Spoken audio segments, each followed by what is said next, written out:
इसी के साथ खबरें खत्म हुई। मजीद खबरों और तस्वीरों के लिए आइए हमारी वेबसाइट पर, पता है radio.gov.pk।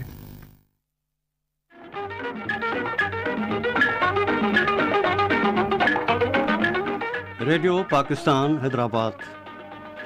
जॾहिं शाम पाछनि खे वेढ़े छॾे, जॾहिं दर्द यादूं सहेड़े छॾे, तॾहिं चंड खे तूं नियापो कजांइ। अञा हसरतुनि जा ॾीआ था ॿरनि, अंदर खे आसरा अञा था रहनि।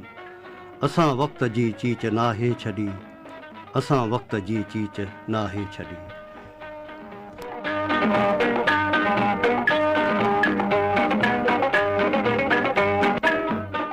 प्रोग्राम विसारनि विसरनि सां सनाउल्ला विस्तड़ो हाज़िर आहे। सलाम क़बूल कंदा।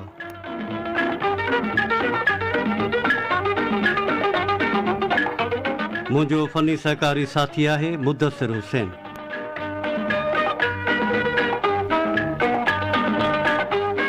साईं, मुंहिंजा हिन प्रोग्राम में ई सिंधी सदाबहार कलाम ॿुधंदा आहियो ऐं अव्हां पंहिंजा ख़त ऐं उन्हनि जा जवाब ॿुधंदा आहियो, पंहिंजी पसंदि जा कलाम ॿुधंदा आहियो। अचो त सभ खां पहिरीं सोना ख़ान बलोच जे आवाज़ में ग़ुलाम नबी विस्तड़े जो कलाम ॿुधूं।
ही आवाज़ हो सोना ख़ान बलोच जो ऐं शाइरी ही ग़ुलाम नबी विस्तड़े जी। ऐं ग़ुलाम नबी विस्तड़ो शहर मचुर जो हो, मौलाई ग़ुलाम क़ादिर जे ख़ानदान सां ऐं मशहूर ग़ुलाम करीम विस्तड़े जे ख़ानदान सां वाबस्ता आहे।